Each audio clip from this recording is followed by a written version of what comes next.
Yo, what's up, guys? Paulie Malignaggi, Tommy Reno, and this is Tommy and Paulie's Big Fight Forecast. Another episode where we discuss boxing, all things boxing, this weekend schedule, and of course, main thing we discuss is the gambling side of things. Remember, everything discussed on Tommy and Paulie's Big Fight Forecast is not gambling or betting advice. It is strictly for entertainment purposes. What's going on, Tommy? Waging sounds less threatening than gambling, right? Yeah, We yeah, wager on it. yeah. We discussed the wagering side Yes. of things, and Sounds a little sounds a little more there's scientific. some possible wagers this weekend, right? I mean, first of all, we got the Jaron Ennis card when he's like minus 7 billion against was this guy Lima? Yeah. Interesting of opponent because it's a weight class full of big names and for Ennis. And he's already been a guy who's had trouble getting locking in names at 147 pounds when he was there during that era. So I would figure he would want to jump in right into the mix, but instead there's still these no name opponents where he's what is he? He's actually a very heavy favorite. I mean, he's not some minus Well, 7 billion, but he might as well be. he's minus 2,500, so we'll start off with that. We'll start off with the main event. So both of these shows are on Saturday, both on the zone. This one is at night in Philadelphia. The other show we'll cover is in the afternoon in the UK. And the So one in the afternoon is what? Parker or no, Sport? that Parker's the following week. Parker's you're Okay. skipping ahead of. That's a rematch. This guy, Janelle Boston versus who is a prospect who's undefeated 10-0 with one knockout. I'm sorry, he's 10-0 with one knockout. I'm sorry, one more time. Long day, Paulie. 10-0, one draw. That draw is in the fight against Fawaz, who he's fighting the rematch with Saturday. So they draw. This is a rematch of their previous fight. Okay. So it's Janelle Bolston, who's 10-0 with one draw, only 8 KOs, but he hasn't really fought anybody, Paulie. That's the thing. Well, when he fought Fawaz, this guy he had fought the draw. So He fought the draw. Fawaz. A what's lot of people. Fawaz record? Fawaz was on 9-1 with the draw himself. That one draw, and then he had a loss earlier in his career. Evenly matched on paper and evenly matched in reality. Then. Yeah. On paper, believe it or not, if I was just looking at them on paper, I would have to favor Boston, who has been in with the better competition. Fawaz really hadn't fought anybody up until this point. A lot of 4 and 6 rounders. I think he had one 10-round fight, and he had a loss in there, and he only has 3 KOs. So he's not a big puncher on paper. So if you looked at it on paper, you're going to favor the ace on that one. I thought he won the fight, Paul. It was a draw, but I thought that Fawaz won the fight, especially the second half. He was really pressing the fight, bringing it to him. He's the more comfortable fighter. This is tricky. Yeah, and listen, with the odds, he's an underdog again. So this is it comes down to adjustments. Fawaz is not going to make adjustments. The thing is, Paul, he's 37 years old, so the clock's ticking. Right? He's going to be who he's going to be. An aggressive guy. He throws a lot of punches. He comes forward. He's confident, and he's coming off the memory of that first fight where he knows he got jobbed. I thought he won the fight for sure. He lost some early rounds, but he came on strong in the second half of the fight. And Boston was kind of running for his life and gassed and taking some shots. And the shots that he did land throughout the duration of the fight had essentially no effect. So the adjustments, if there's going to be adjustments, have to be made by Boston in this fight. And do you see him making those adjustments? We're going to find out. I don't think he's a world beater. He's never going to be a world champion in my book. So a guy that makes those kind of adjustments is the kind of guy that you're going to say, this guy's got a big future in the sport. I think this is a 10-0 fighter that, is going to go to a certain level and then he's going to get beat. So, hey, listen, it's kind of like the odds suggest. It's a bit of a pick 'em. The safest option here, I think this fight goes the distance again. Fawaz, again, only has 3 knockouts. He looks like he punches a lot harder than he does, but, listen, 3 knockouts is 3 knockouts. Obviously, Boston is going to be more prepared for this fight. I think he was caught off guard a little bit the first time around. What are the odds, though, for the fight to go to distance? -2 now. Oh, the odds for the distance, minus 340, which is not awful when you're building a parlay. Okay. So if you take those odds opposed to, let's say, Boston, who's a minus 290, as low as 270, not a big difference between minus 270 and minus 340. So this might be a situation where I haven't actually touched it yet. I might do it in both directions where I'll take a chance on Fawaz, believe it or not. I'll take a chance on Fawaz at plus 205, right? Really? But I'll back it up with a bigger bet that the fight does go the distance. Okay. Because I don't see a stoppage here. I don't see a stoppage distance, but Fawaz may be able to pull off. Even at 37, you think Fawaz can come out with some kind of performance? You know what? I'm just judging by the first fight, Paulie. The first fight was a very good competitive fight, but again, he took over that second half. He was the one that was the boss coming forward with only 3 knockouts. He was still chasing this guy down, throwing the punches. It was Boston who was initiating the clinches and looking for breaks from the referee. So Fawaz just has to be who he was in the first fight. The adjustments have to be made by Boston. And okay, so you like this fight to go to distance then? I like the fight to go the distance, Again, man. if for anybody, any new viewers, and for the viewers that we have here, Tommy and Paul's Big Fight Forecast, we more so play along on the parlay lines. It's tough to pick a definitive one-off bet in boxing. The way boxing is structured, the way the matchups are structured, we like to put together parlays and try to build into a little bit of a plus money situation or a less risky minus money situation with parlays. So that's why you hear us talking this way and we talk about the distance here and pairing it up with other fights because we are usually pairing up fights together and making parlays. You don't want to make the parlays too many legs because that gets more risky, but the right amount of legs gets you some really good odds if you have some good picks there.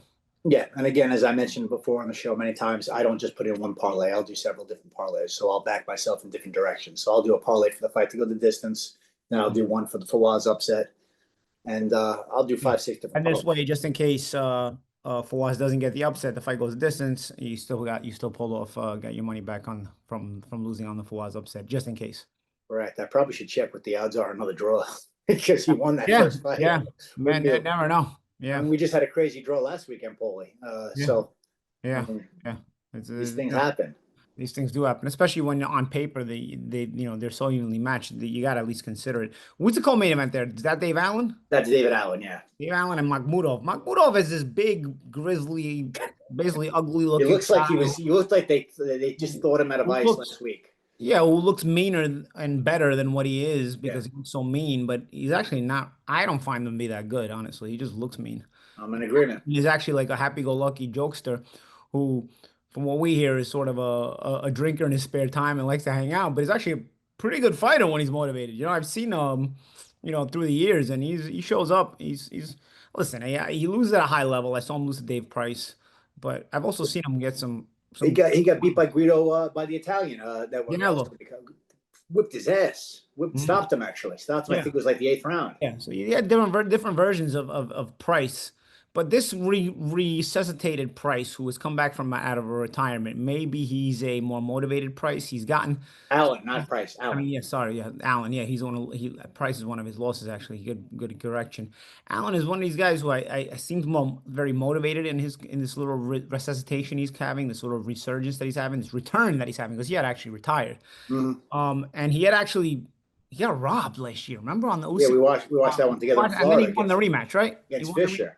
Yeah, No, and we he watched won that one in Atlantic City against yeah. Fisher on That was Riyadh on the card. Usyk Fury card, and then he won the rematch, right? I mean, And he he basically won. didn't, Paul, he didn't win the rematch. He put this knockout of the year highlight reel knockout of the Oh, year. well, he won He in put style. Fisher out on all four Yeah. face Bro, you first. know what? That's what Fisher gets for getting the decision he didn't deserve in the first place. He wouldn't have Yeah, gotten yeah. knocked out like that had he not got the decision he didn't deserve in the first place. So this is tricky, bro, because if you got a motivated Allen and he knows how to fight, Makhmudov is big and burly and he's strong and he can't fight though. I don't Mm-hmm. know it's interesting because obviously being big and strong makes you dangerous nonetheless, even if you can't fight. But Of course, but if Allen can plant that seed of doubt early yeah, on. I mean, this guy's confidence. He's been stopped twice now, Paul. He went from being an undefeated fighter to a guy who's been stopped twice. He's no longer the boogeyman of the division. I don't think he ever was. So if mhm. he could plant that seed of doubt early on in the fight, I mean, this So guy's you think self belief got to be Allen, wavering a little bit. I assume is a slight underdog. What is it? Allen's plus 104, so it's Yeah, kind of a pick 'em fight, Paul. very slight underdog then. Very slight. Yeah. He's plus 104 and Very minus live. 130 on the other end. Very live. This is another interesting one, man. But this one, I feel like this one doesn't go the distance. I don't know. There you go, Paulie. That's exactly what I was going to say. Yeah, I right? think somebody's getting stopped from one way or the other. Yeah, yeah. And if Price is not, spend more time in the gym than at the bars for this one, I think he's got a good chance. And that's what I'm saying. I think Price. Look, I'm saying Yeah, I'll be saying Price too, Allen. Allen. Allen for like I said, since he's been returning, seems like a more mature guy, Yeah. than he was in the well, I think his nickname. He gave himself a nickname when during his first go around. He gave himself like Big Sexy or something like Okay. like, he was always joking around. He's Yeah. actually pretty funny and he's a pretty good fighter, man. Yeah. But I don't know. I think if he's motivated, I think he can knock off Magmunov. But yeah, it's tough. It's tough. He's live. He's live. Both of these fights three of these four fights that we're going to talk So about you are don't all think the fight kind goes the distance? So what are the odds on Allen by knockout? Just if you want to really get froggy. keep talking. Let me double check Yeah. right now. Because then or if for you the really fight to want just to, end, again, it's a little bit more risky, but or for listen, the if fight they not to offer go. you not to go to distance, and then for Allen to win it, then you just say, okay, Allen by knockout, All right, and let's see what we got get here. a little bit extra froggy with that one. What All do you got? right, David Allen. All right, here we are. So, method of victory. Allen by KO is plus 155. It's not By decision is plus 500. because that fight's not going the distance, No, Tom. it's not. It's not. Because guess what? In the other direction, it's plus 950. Yeah, so Makhmudov is plus 115 for the stoppage himself, plus 950 for the decision. Yeah. So now, will the fight go the distance? Not a lot of value there, but it's not as bad as I thought it might be. I was thinking in my head, minus 350, 360. It's actually, oh no, you know what? It is. It's minus 390. I was looking the wrong direction. Yeah, so it's minus 390 for All right. not to the distance. I don't So see it going the distance. Allen by KO. To be knocked down and win. Will both fighters be knocked down? That might not be the craziest bet in the world, right? But that's like now you get a little crazy too, though. It's a Nick. Let's say it. Say Yeah, call what it both is. guys to get knocked down and win. That's like fight of the year candidate. Let's mention his name. What kind Oh, of bet is that? well, oh, it's a Nick bet. It's a Nick bet. Um, yeah, I mean, there's not a lot of value there, Paulie, as far as minus 390 goes. Yes, when you parlay it together, you'll get good odds. But Okay, so what is it? Allen on point? Allen on by knockout? I'll take a chance and go down by knockout. I mean, I like it. A I might. plus I might. 155. I might. Yeah, especially you pair it with like Jaron Ennis was a lock, right? And then you Yeah. pair it with I don't know. Yeah, I mean it might be something. Like I said, I think Here's the the thing: if you flaws. want to do like a froggy, like really take a leap on like a little bit of a risque parlay, right? I mean, what do you do? You do Boston on points, right? You could do Fawaz Allen, Allen. by at money Oh, line is plus yeah, 205. yeah. Fawaz money line, actually, yes. Fawaz money line. Allen on points. Again, this is just a froggy one. This is not, what I mean. And what do we do? Vianello, maybe? He's live. I think he's live. I think the fight doesn't go the distance either way again. Yeah. Want to jump right into that one? That's Jump right into that one. Yeah, that's like the another John good heavyweight co-main, fight. right? Is another heavyweight fight in the co-main event That of John Ennis card. that's on at night. That's on the DAZN card. That's on the Ennis card from Philadelphia. I haven't seen a lot of this guy, Alexis Bareni, 12-0, 10 KOs. You don't see a lot of heavyweights come out of Canada ever. A lot of early knockouts. He's looked good. He's done what he's supposed to do, but he's never been in the He's never stepped up. He's never had that Guido resistance is yet. kind of battle tested. Guido's battle tested. He's originally signed by Top Rank. They let him go from me. He's only been stopped once, and that was a cut. That was by a cut. I think it was a 7th round stoppage, and that was a fight that he was winning. Paulie. That was against yeah, that was a freaky one. Rice. I'm forgetting what his first name is. Yeah. Guy fights just like Buster Douglas, sticks and moves. But good fighter, another guy that's like 13-6 that can fight. He lost a close one on Jagba, right? Yeah, he lost a very close one. It could have went either way. I thought he pulled it out. And he's only been decisively beaten once, and you can't even say how decisively he was beaten to Torres, who's one of the better heavyweight prospects in the world. And he's the first person probably to take Torres to 10-round distance. Okay. So I mean this is crazy. Yeah, Guido is gonna, unless he's shop worn, Guido is certainly a big step up for this guy. A big step Guido, and he can punch in his own right. All right, bro. If you want, this is the take a shot in the dark parlay. Throw a couple of bucks. You do Fawaz money line. Let's put it this way: Allen stoppage. Of the 3 fights that we just discussed, while we're talking about this one, there's going to be an upset. There might be 2, outside chance on 3, but there's going to be an upset for sure. Yeah. These are 3 pick 'em kind of fights where a lot of strange things can happen. Obviously, you have the unreliability of David Allen. You don't know what kind of shape he's going to be. You know what version of him you're going to get. Sometimes. He's not a puncher though, right? No, he's got 11 KOs and 13 wins, Paulie. But and this guy hasn't stepped up like that. This guy. Yeah, he went the distance. His last fight was against Torres, where he lost the 10-round decision. But I'm saying no, the other guy, Barry. No. Let me check if he's fought anybody of note that I'm even. I don't recognize the name here, Paulie. 6-4, 14-2. I mean, there's some respectable records. He beat an 8-0, but once you start cross referencing, you see those 8-0s are, Yeah. He beat a 13-1, a 10-3. So, but Paulie, the thing is with him, which is interesting, he's only been the 8-round distance once. All right, so he's never been the 10-round distance. 10-round. And he's only been past the 6th round that one time. That same most of his knockouts first, 2nd round. Yeah. So that would be shocking if he would get that on Vinello. Southpaw, 30 years old. He's got some amateur pedigree here, yeah. So 6'4" heavyweight. I mean, Guido's big in his own right. Guido's a real big, strong guy himself. I don't know. I mean, Guido's definitely. There's no question about it. Guido's the best guy he's ever fought. Well, this is the step up, right? Oh, it's definitely a step up. How old is he? He's 30. Guido's 31. Okay, so he's got to step up. That they can't really be patient with him at this point. Yeah, yeah. He doesn't have, he doesn't have the big. I like Guido for the upset here. You know, Guido for the upset. All Yeah, right. Guido for the I could play with that. I could play with that. I mean, listen, Guido's been in there with when you fight guys like Torres, when you fight guys like What is Guido? Plus 130? What is he? Let me see. Guido. Where is he? Plus 105 on the money line. All right, not bad, not bad. A lot of close fights being made this weekend. Yeah, no, it's an interesting weekend. The Ennis fight is the only thing that on money line is obviously a landslide, but I still find the fight a little bit interesting when we break it down here. Yeah, and why do you find it interesting? I'll tell you why. Because Lima, he's a southpaw. He's an aggressive southpaw. He's not slick. He does get touched. He doesn't get overly touched, but he does get touched. He's very susceptible to uppercuts. Now, I think that Ennis is going to stop him. It's just a matter of when. This guy comes to fight. This guy's got balls. He's got heart. I watched some footage on him last night against Aaron McKenna, who is the one loss that he took. That fight, McKenna's a southpaw, similar to Boots, who goes lefty righty. He gave McKenna a hell of a fight. He really did. I mean, I thought the scorecards were a little too wide. I thought McKenna did pull it out because he was landed a lot of shots the second half of the fight, but it was a very good, close, competitive fight. I mean, that was his one loss, and he's fought, I think, his last 4 opponents or his last 5 opponents are something like 80-1. So a 15-0, a 13-0, a 14-1. I mean, he's fighting. These aren't big names, but these are at least quality guys. Guys that don't come in to win, and guys with something in front of them. But talking about the eyeball test, when I watched him last night, listen, he's a very determined guy. He's a hungry guy. Again, he's a southpaw. He likes to come forward. He's a little too aggressive because he likes to stay right in your chest and go to the body. That's where I think that's going to be the separation, where Ennis is going to use those angles. That's going to be the real separation. He's going to use that footwork, and that's going to be the problem because Lima does not have the fastest feet in the world.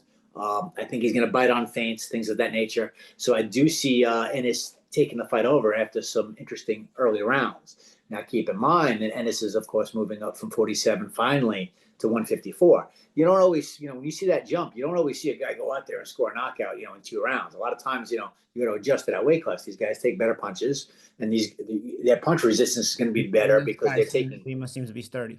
Yeah, no, he's a good sturdy fighter. He's solid. I mean, he doesn't have a big name, but he's solid.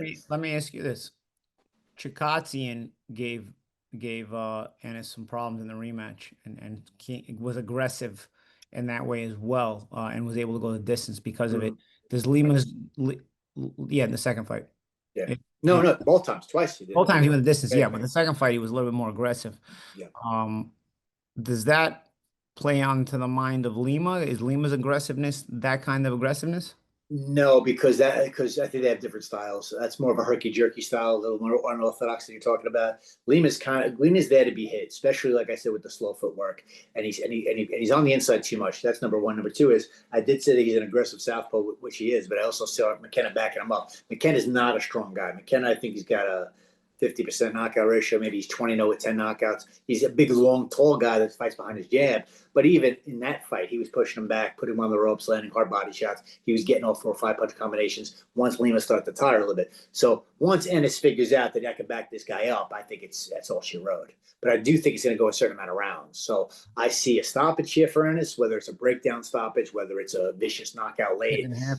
But I do see a second half stoppage here. I think this fight's going to reach the 7th round. I think a 7-12 stoppage for Ennis is in the cards. What is the Ennis by knockout? What do the odds become? The odds on the straight up knockout was like -350, so that's not great odds. And again, we're always talking about parlay. What about a fight not to go to distance? Oh, that's even heavier. That's going to be probably like -450. Let me just double check for you. But you said Ennis at -2500. So. The money line. I mean, there's you lower tremendously with a stoppage win. Oh, of course, yeah, absolutely. So, but Paulie, I like this fight to go a certain amount of rounds. Sometimes that's a smarter play. So I see this fight actually reaching the second half of the fight. So he's all the way up to -3000 now. Yeah, that's what I saw. I see -3000. So that means. Let me ask you this: if you do a live bet situation and you let the rounds pass, does the stoppage bet become more valuable? Not necessarily, no, because you have. Well, let me think. It depends. Sometimes it does, yes, because you have less rounds to play with. Yeah. But these bookies are watching this. The apps, they're watching it too. So if they see a guy's getting his ass whipped and he's been down twice, Yeah, yeah. those odds are gonna, Yeah, yeah, it's true. little Also, different. people throw in money, right? So they change the odds. That the Yeah. betting also So changes the odds. so right now, Ennis for the KO is up to minus 400. All right. For the decision, he's plus 330. Now, let's see what it looks like for the fight. All right. So here's an interesting one. We talked about this a couple of shows back. What actually will the bout reach the beginning of? Will the bell ring for round six? Will the bell ring for round seven? That's Mm. always an interesting one to make. Those are interesting props. When will the fight end? This is what I like the most, honestly. So I think from seven on, this is going to be Ennis's fight to take over, break this guy down, and get rid of him after the guy was stubborn the first few rounds. Mhm. So the 7 to 12 knockout is plus 140. Okay, not bad, Not terrible. Not terrible. not bad. Let me see if there's any other, because they do a lot of when Ennis fights, from the bigger fights, they do all kinds of, they do punch stats, Paulie. You got prop bets for punch stats. Will a guy land 30 or more punches in a round? Will a guy land 40 or more punches in a round? They have all kinds of prop That's bets out. crazy because that those stats aren't even accurate. That's just a guy playing Nintendo. That's crazy. Then you got punch stats throughout the duration of a fight. Will Ennis land 175 punches throughout the But course? that's what I'm saying. That's just crazy because those things aren't even accurate. That's what's wild. Yeah, yeah, yeah. It's Ennis lands a not bunch like a around. legitimate thing, like a legitimate stat, like interceptions in the NFL or something. You know what I mean? Like, Yeah, but I think the smartest play here is Ennis for the second round, the second half stoppage at plus 140. But it's similar for Ennis to get the stoppage. The first half of the fight is plus 150, so you're not talking about a big difference. But okay, just from what kind of. I've seen, I think Lima is going to be not necessarily dangerous early, but he's going to be very game. He's going to be very determined early, and this is in a new weight class. He's going to have to feel this guy out. He's in there with a fellow southpaw, so I think this guy's going to be durable. So that's the long and short of it then. Yeah, yeah. So as All far as right, Ennis goes, I'm going with the stoppage. And I'm going to put two parlays in the stoppage, and I'm also going to use him 7 through 12. all right. Yeah, I like that. I Yeah, like. but the other three fights, Paulie, I mean, they're pickups. There's going to be Yeah. an upset or two.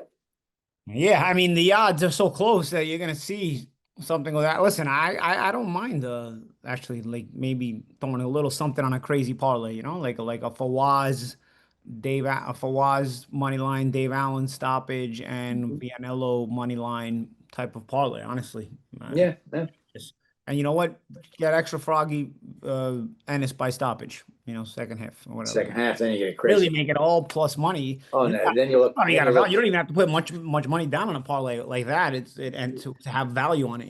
Yeah, well, those are the Guaranteed kind of to win it, parlays but when it's you're looking at plus 950 odds. $10 gets you $95, right? yeah, that's what I'm So saying.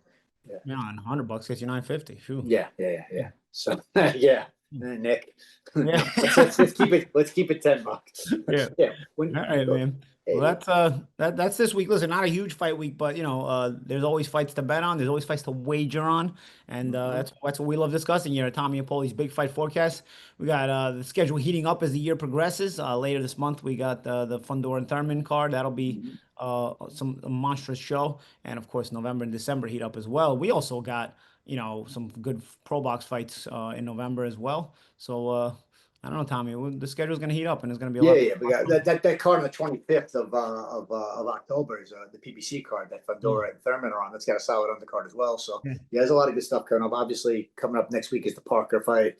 Yeah. That's an interesting one. So yeah, and then All Pro right. Box has a couple of good shows coming up. So yeah, a lot of stuff coming up. All right, man. That's Tommy Rayno, and I'm Paulie Malignaggi. This has been Tommy and Paulie's Big Fight Forecast. Like, subscribe. Let us know your comments. Let us know what you think.